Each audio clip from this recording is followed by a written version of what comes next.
Right today, the crypto market cap is $2.57 trillion, and that's more than major countries' GDP like Canada, Italy, or even Brazil. And in the last 4 years, the crypto's market cap has increased by 435%, and I don't think it's slowing down anytime soon. And that's because as we look back, the interest rates, they have been cut, and they are being cut from 5.5% to 5% just last September. And when we look into the future, we do expect the interest rate to keep dropping by an additional 0.25% at every Fed meeting from now until June 2025, according to EY. And just right now, as I am recording this video, Donald Trump has just won the presidential election. And this signifies a lot of bullish movements coming up in the next few years. And that's because when you look back, President Trump has always been known for his bold economic pumping activities. During his tenure alone, the US GDP increased by 2.9% in just 1 year. The S&P 500 was up by 22% in 1 year, and throughout the whole tenure, a 51% increase during the whole 4 years. So I think we can definitely expect similar things in the next 4 years during his next run. And according to CBS, Trump win means further lowering of the corporate tax rate to 15% from its current 21%, and the lowering of housing costs. And also, a Trump's win is a very big news, especially for the crypto market, where the market cap actually went up by 5,000% during his previous tenure. And this is further supported by Trump when he declared that, crypto is the future, and he asked everyone to embrace the incredible technology and to lead the world in digital economy. And with all of this, and the fact that all the world's biggest hedge fund and index funds like BlackRock and Fidelity are all supporting it, I think it's extremely important for everyone to look into crypto and to focus and to prepare for it right now, because the next 4 years is going to be a very big bull market. And as a crypto investor, you need to thoroughly understand the fundamentals and the tokenomics, because there are a lot of risk for those who don't do their research. For example, in 2022, FTX, the third largest crypto exchange, collapsed due to the exchange illegally reinvesting the customers' fund into other platforms, and billions in customer funds started disappearing. In the same year, Luna, the top 10 biggest crypto, they also collapsed, where $18 billion market value vanished in just a few hours. So in this video, I'll go through the same system I used to earn over $10,000 a month investing in crypto, the same system used for picking the right crypto for long-term potential. However, I only recommend this if you actually have a proven trading system for entry and exit, which is a different topic I will make a video about very soon. But first, before we go through the system, I think it's very important to cover what tokenomics is and how it affects the longevity, the pricing, and the fundamentals of a coin. So tokenomics is pretty much just the economics of token, hence the name.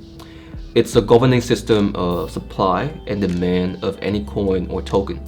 So for example, in terms of demand, what's a coin used for? Why do people want to use it? And why is there a demand for it?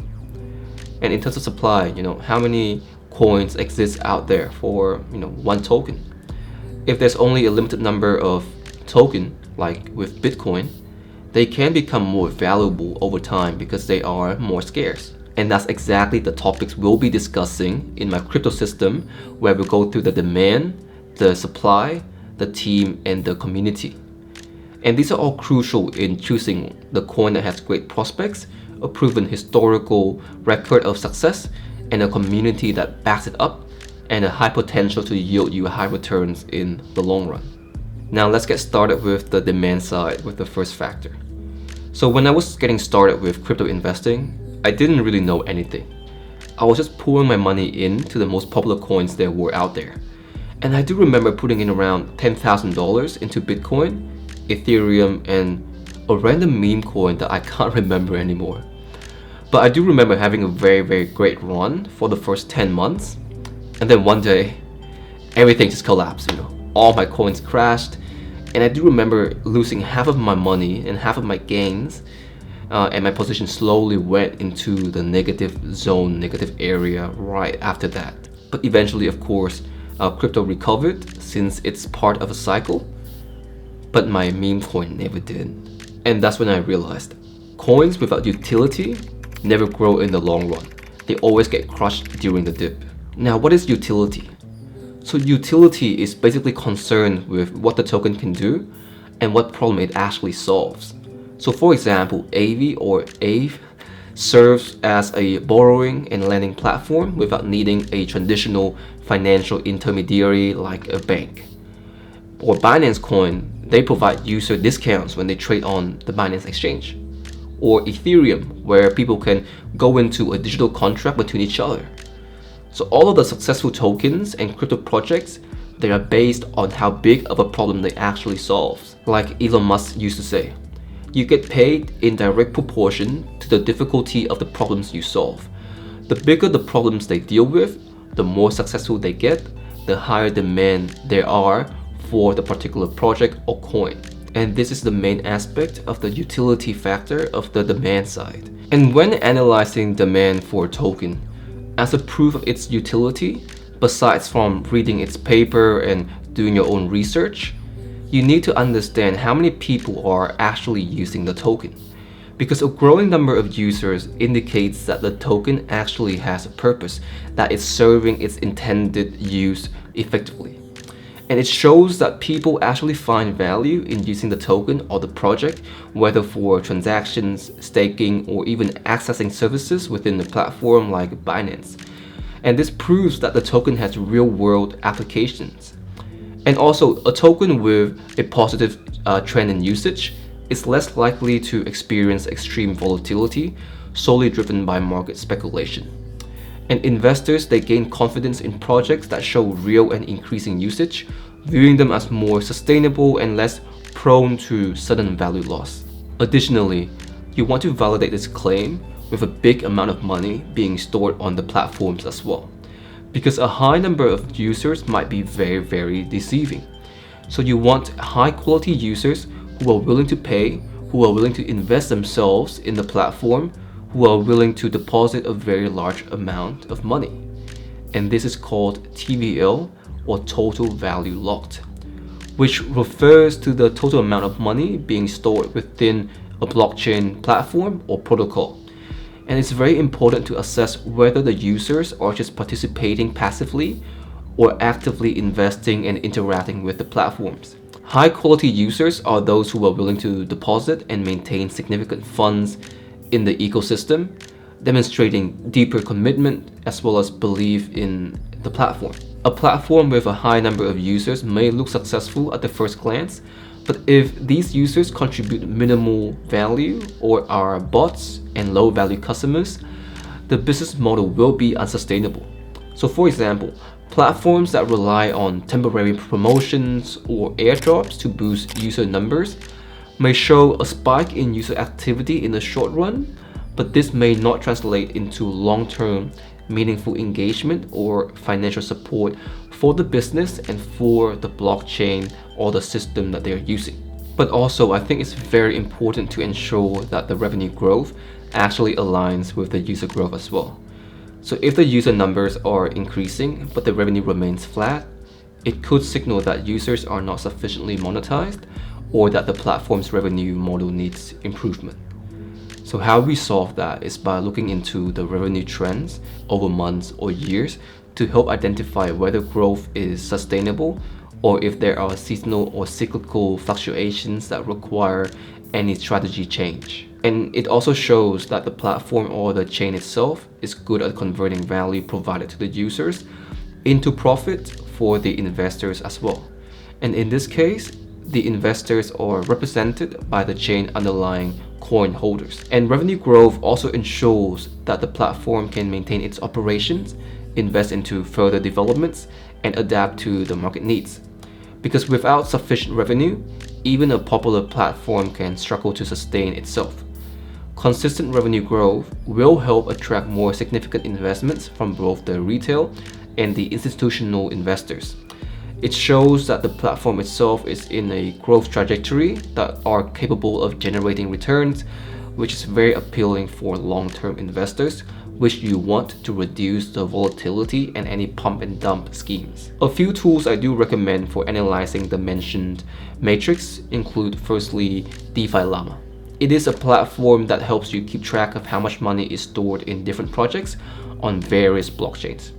And in here, you can see the total numbers of active users and the number of apps being built on one chain, which shows how well the chain or the project is being utilized and the demand that users have for it. And I also mentioned TVL, or total value locked, as well, which is the total amount of money being stored by users within a blockchain platform. And you can see this stat in DeFi Llama as well. In here, it shows you the TVL over time, so you can see a trend and you will be able to see how well utilized a chain is. And when you go to the revenue tab here, you can check for the revenue graph just like you would do when analyzing another business model. I would advise checking it year by year for well-established crypto for the bigger picture of business profitability, and month by month for newer crypto blockchains. Another platform I do recommend is Artemis, where you can check for daily transactions done by users on a blockchain. This helps you further validate how active users are on a platform, because as I mentioned before, the number of addresses or users alone are not enough. It's how active the users are and how invested they are in terms of monetary values that matter to a business or a chain in terms of long-term profitability. And that should cover the utility side of demand. The next factor I would like to discuss is the yield. And when it comes to the demand of a coin, investors look at the earning potential in terms of yield from a token as well. Different tokens provide different staking rewards or yield forming rates, and this incentivizes participants seeking passive income. The higher the yield, the higher the demand. And you can find out more about the yield information via DeFi Llama as well when you go to the yield tab. And the last factor of demand is the voting rights. This gives the holders of a coin the power to vote on key decisions like fee structures and development plans.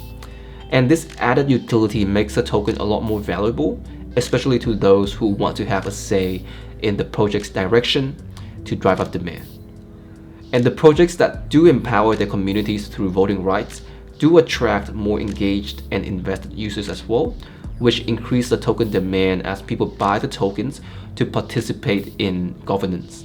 An example of this is Uniswap, which is a leading decentralized exchange on Ethereum. Uniswap holders can actually propose and vote on governance changes, such as protocol upgrades, fee structures, and treasury management. Therefore, people are more inclined to hold the tokens for the long run, and this reduces the price volatility and it drives up long-term demand. However, voting rights and demand overall is crucial in the future of a crypto project. However, the price of a crypto can still collapse if it doesn't have the right supply control in place. Do you still remember the story I shared about my meme coin never recovering after the dip? It turns out the main reason why I lost all of my investment money on that one was because the whales and the founders were dumping it on the top. And I've learned that it doesn't matter what the utility of a token is. If the distribution mechanism is heavily favored towards the founders and early investors, your coin has a very high risk of getting a pump and dump. Now, what is a distribution mechanism? A distribution mechanism is the first supply factor I want to discuss, and it's the most important one. It explains how the tokens are distributed among all the holders, how ownership is spread across the whole ecosystem, and how it affects the price stability. Distribution mechanism refers to how tokens are initially allocated and distributed among different groups. So you have the founders, you have the early investors, you have the team members, and the community. Poor distribution is where you have a big chunk of the whole market distribution allocated to a small number of users, usually the founders or the early investors. If all of these large holders decide to sell their tokens, it can create a massive dump in the market, which creates price volatility, and it negatively impacts the whole market. The ideal scenario is a well-distributed token supply where a significant portion of the token is allocated to the community, ensuring decentralized ownership which crypto overall was always meant to be. And this fosters great trust and stability, as no single entity can really easily manipulate the price or the discretion of the project. And there are a few tools that you can use to check this. The first is CoinGecko. So on here, you can check and compare the market cap with the fully diluted market cap of a coin. Fully diluted market cap is a way to see how much a cryptocurrency would be worth if all of its tokens were out there on the market. It's a measure that helps you understand the full total value of the market, including all the coins that the founders actually hold. Now, a big difference between the market cap and the fully diluted market cap can suggest that the distribution is poor, where a large number of tokens is being held by whales or early investors, and this poses a very big risk for pump and dump, so I don't really recommend. However, if you do see a small difference between the two market caps, it can be worth investing. Usually, projects that do allocate some amount of funds or tokens to early investors or founders have what we call vesting schedules or lockup periods. And these are designed to mainly release tokens gradually over time to these stakeholders so they don't crash the market. And this structure ensures that the founders, team members, and the early investors, they remain invested with the project's long-term success. So try and look for projects where a significant portion of tokens that are allocated to early investors have a multi-year vesting period, because this will reduce the risk of any sudden large sales that could impact the token price. So a platform that I do recommend for this is Token Unlocks. And in here, you can access and view the potential dumping or token releasing by founders or large holders of a token. You can check, detailed timelines of when particular tokens are scheduled to be released into circulation, and this will help you anticipate any potential market impacts. However, distribution of tokens alone only affects the current supply of the tokens. It wouldn't really matter if the token itself allows more supply or creates more supply from thin air. So to prevent this, you need to look into projects with good inflation control. So what is inflation control? So inflation control is mainly about how easily can the supply of tokens increase. Inflationary tokens or unlimited or regularly added supply tokens can suffer from reduced value, while deflationary models, where the supply actually decreases or stays the same, will boost scarcity and in turn increase the value of the token. So you want to make sure you actually choose the tokens that have fixed supply caps. So for example, projects like Bitcoins have a hard cap on the total number of tokens that can ever be mined. I think it's around 21 million Bitcoins. And this scarcity helps maintain and potentially increase the value over time. And a token with supply reduction or burning is also very, very beneficial, since token burning permanently removes token from circulation. And this helps increase the scarcity and in turn increases the value of the token as the demand grows. And this can happen regularly or triggered by certain events like transaction fees, for example. However, supply and demand alone doesn't really mean much, since they don't ensure that your project will be the next biggest thing. Because success a lot of times comes from implementation, and implementation comes from a good team. So a good team is one who is trustworthy and one that is well funded. And you can find all of these information online, usually via news or via online interviews. And you want a team with experience in technology, blockchain, and finance. And those are the key indicators of their capability to manage and grow the project. And again, these information are all online, especially via their LinkedIn usually. You can also review user forums, social media, and their own blockchain community platforms to see what people are really saying about the team. A great example of estimating a project's potential by digging deep into its owners is Chainlink. So the Chainlink project is actually backed by Sergey Nazarov, and he has a team of very, very experienced developers and researchers. And their goal with Chainlink is to solve a big challenge called the Oracle problems, which means making sure that smart projects and smart contracts can safely use real-world data. And thanks to the team's new focus on new ideas and clear communication, Chainlink has now become the most popular solution for connecting blockchains with real-world information. And this just really shows you how important having a skilled and dedicated team is for a project to succeed in the long run. And lastly, a good project with long-term prospects always has a community backing. Always. And a strong community, it helps drive adoption and it helps with the usage of the token. If there are more people actively using, promoting, and contributing to the project, it's more likely to gain traction in the market.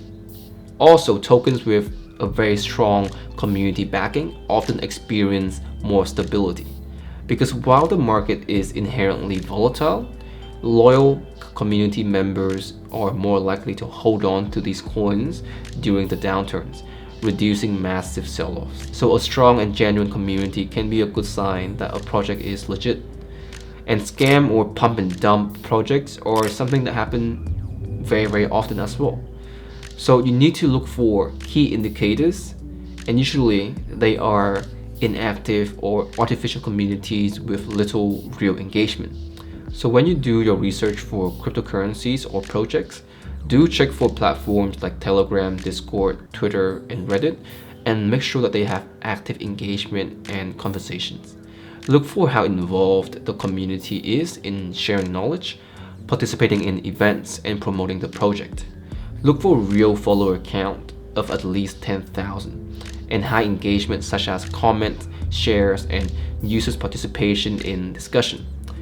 There are a few platforms out there that can help you automate this process. So platforms like Luna Crush and similar tools, they track social media mentions and engagement about various cryptocurrencies. And these tools provide you insights to how much people are talking about a project and whether the sentiment is positive or negative. However, knowing all of this about the team, the community, the demand, the supply it's good in ensuring success to a certain extent. But you can still suffer losses for a long time if you invest at the wrong time. So this is where I mentioned the importance of an entry and exit strategy.